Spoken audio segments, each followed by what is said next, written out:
तो आज हम लोग समर्पण का इम्पोर्टेंस समझेंगे।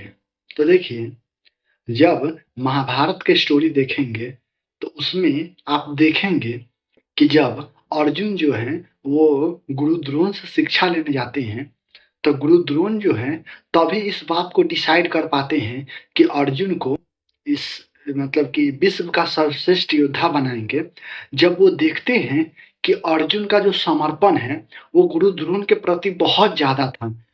वो देखा जाए तो युधिष्ठिर जो थे, भीम थे, जो भी योद्धा थे, उन सब के कंपेयर में अर्जुन जो थे, बहुत ज़्यादा ही गुरु द्रोण को अपने मतलब कि खुद को समर्पित किए हुए थे गुरु द्रोण के प्रति। तभी आप देखेंगे कि जब गुरु द्रोण को मतलब कि तालाब में मगरमच्छ उनको काटने के लिए आता है, तो अर्जुन जो थे, वो खुद अपने जान की बाजी लगा कर के गुरु द्रोण को बचाते हैं। तब गुरु द्रोण को समझ में आता है कि अर्जुन का जो समर्पण है, मेरे प्रति बहुत ही ज़्यादा है। तो देखिए, आप जिसके प्रति जितना ज़्यादा समर्पित रहेंगे, उस चीज़ में आप उतना अच्छे हो पाएँगे। और देखिए, हम लोगों के जीवन में समर्पण का कितना ज़्यादा इम्पोर्टेंस है, आज आपको समझ में आएगा।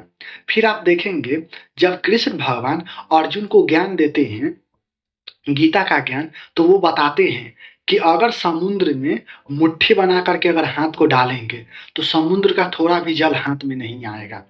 और मुट्ठी अहंकार को दर्शाता है कि जब आप अहंकार रूप में रहते हैं, तभी आप मुट्ठी डाल करके उस जल को मतलब निकालने का कोशिश करते हैं।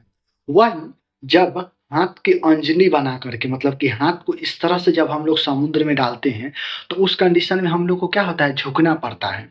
तो देखिए, हम लोग खुद को समुद्र के प्रति समर्पित करते हैं, तब जाकर के हम लोग को थोड़ा बहुत जल मिल पाता है। तो कृष्ण भगवान यही समझाना चाहते हैं अर्जुन जी को कि देखो कि अगर समुद्र में अगर जे हथेली को डाला जाए तो कुछ हाथ नहीं आएगा, लेकिन वही हाथ को अंजलि बना करके डाला जाए तो बहुत कुछ मिल सकता है। तो उसको ज्ञान देने अर्जुन को ज्ञान देने से पहले समझाते हैं कि तुम डिसाइड करो कि मैं जो ज्ञान दे रहा हूँ, वो तुम ले पाओगे कि नहीं। उस ज्ञान को लेने के लिए सबसे जो इम्पोर्टेंट है वो समर्पण। तुम मेरे प्रति खुद को समर्पित करो, तभी जाकर के ये ज्ञान हो पाएगा। तो आप देखेंगे कि आप अपने जीवन में कोई चीज़ तभी अच्छे से सीख पाए होंगे, जब आप अपने गुरु के प्रति मतलब कि आप अपने टीचर के प्रति बहुत ज़्यादा समर्पित रहते हैं। मतलब कि टीचर जो बता रहे हैं वही सही है। आप अपने ब्रेन का बाद में यूज़ करते हैं, पर अभी जो टीचर बता रहे हैं वही सही है, तभी आप उस चीज़ को अच्छे से समझ पाते हैं। मतलब कि आपको खुद को टीचर के प्रति समर्पित करना होता है। तो याद रहे कि अगर आप स्टूडेंट हैं और तो आपको टीचर के प्रति हमेशा समर्पित रहना होगा।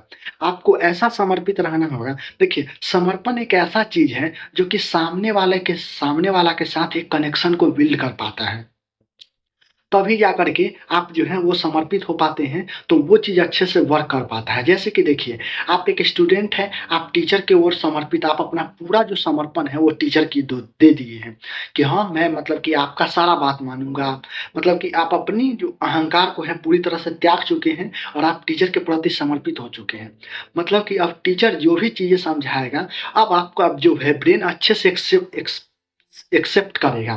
जैसे कि देखिए, समर्पण जो है 2 चीज़ों के बीच में कनेक्शन बिल्ड कर पाता है। जैसे कि देखिए, जब भी आप पानी पीने के लिए कोशिश करते होंगे, तो आप पानी को उठाते हैं और आप अपना पूरा समर्पण पानी के प्रति देते हैं, तभी तो वो ग्लास से जब पानी पीते हैं, तो आपको ग्लास बोलता है सर उठाने के लिए, तो आप सर को उठाते भी हैं। क्यों? क्योंकि पानी पीने के लिए। उस समय आप उस जल के प्रति आप समर्पित हैं। तो आप किसी चीज़ में जितना अच्छा समर्पित रहेंगे, उतना अच्छा आपको रिज़ल्ट मिल पाएगा। आप देखेंगे कि आप जब लिखने के लिए जब आप लिखते हैं, तो लिखने में आपको बोला जाता है कि आपको सर झुकाना पड़ेगा। तो आप अपने अहंकार को त्याग करके सर झुकाते भी हैं। आप उस कलम और कॉपी के प्रति समर्पित होते हैं।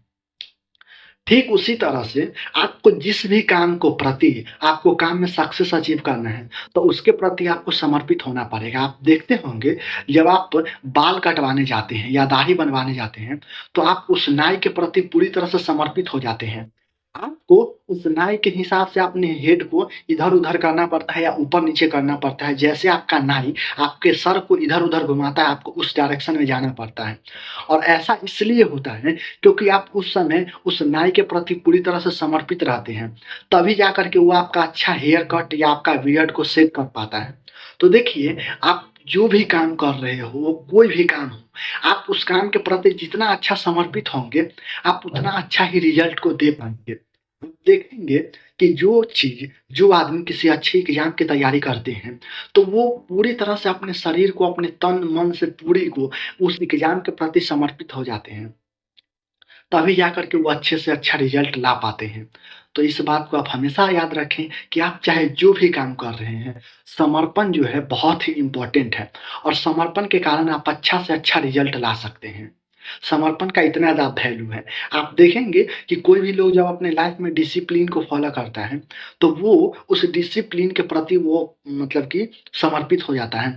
वो पूरे अपने मन जो भी करता है, अपने अहंकार को त्याग करके वो जो डिसाइड करता है कि हमें 4 बजे उठना है, तो वो 4 बजे उठेंगे।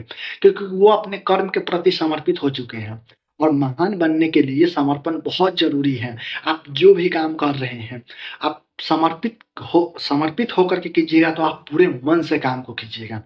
तो इसीलिए समर्पण बहुत ही ज़्यादा ज़रूरी है। वो चाहे भगवान के प्रति हो, वो चाहे काम के प्रति हो या किसी चीज़ के प्रति हो। आप किसी देखिए जब आप किसी से प्यार करते हैं, तो उस कंडीशन में क्या होता है, आप अपने आप को उसके प्रति समर्पित कर देते हैं और उसी समर्पण भाव से वो आपसे लगाव महसूस करने लगता है। तो आप सीधा-सीधी ये समझिए, समर्पण जो है, एक तरह का कनेक्शन बिल्ड करता है। मतलब कि आप अपने अहंकार को त्यागते हैं और उसके साथ अपने आप को जोड़ते हैं और वही जो है आपको एक टाइम के बाद एक अच्छा रिज़ल्ट को देता है। तो इसलिए किसी भी काम में सक्सेस अचीव करना है, समर्पण बहुत ही ज़्यादा ज़रूरी है और ये कहानी मैंने अपने आस-पास की चीज़ों को ऑब्ज़र्व करके सीखे हैं, जो कि मुझे भी बहुत ज़्यादा यूज़फुल हैं और मैं अपने लाइफ़ में इस चीज़ को इम्प्लीमेंट करता हूँ और मुझे बहुत ज़्यादा हेल्प मिलता है। तो इसलिए आप भी इस इस कॉन्सेप्ट को अपने लाइफ में यूज़ कीजिए, आपको बहुत ही ज़्यादा जो है क्या बोलते हैं डेवलपमेंट देखने को मिलेगा।